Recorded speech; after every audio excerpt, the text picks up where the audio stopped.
Basics of Citing APA. Imagine this scenario. You and your friends plan on hiking through the Slot Canyon tomorrow. The sky's been overcast all day, and if it rains, the hike will have to be canceled. However, your friend says to you, "No worries, it's going to be a great day for a hike tomorrow." "Where'd you hear that?" you ask. They replied, "On the news."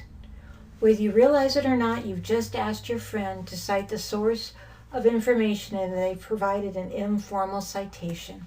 The citation helps you understand why your friend is saying hiking is a go tomorrow when the weather looks so ugly today. It also verifies that your friend didn't misunderstand or misinform you by giving you a place to double check their facts. Citing sources is done often in college work, and it is done formally, and it follows a specific format. Citing is a practice that first allows you to clearly let your audience know where you gathered the information you used in your research, and second, it helps support your ideas and arguments by showing the work of experts is behind you. And third, if you don't document where you got your information, your work will be considered plagiarism, a major academic offense. A quick note on terminology.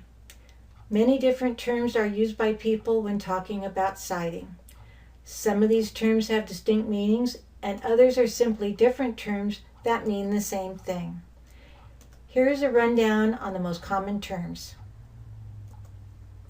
First term, citing. It is also called documentation.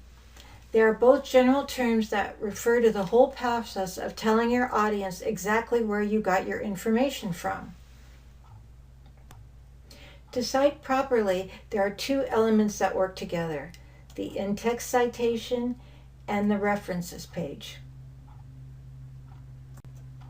Second term, in-text citations. These are also called parenthetical references. These little bits of shorthand do three things. First, they give you a way to acknowledge your sources. Second, they point your readers to the specific page where they could find that particular idea or quotation. Third, the in-text citation refers your reader to the corresponding entry in your references page where they can find the details they need to locate the source. Third term, references. It refers to the list found at the end of your paper that has the complete entry for each information source you cite. So when you cite your sources, it's a combination of these two closely related parts: the references page, which appears at the end, and the in-text citations, which are scattered throughout your work. In fact, when you create the in-text citation, it's like snapping off the first part of the entry in the references page and plugging it into the text of your paper.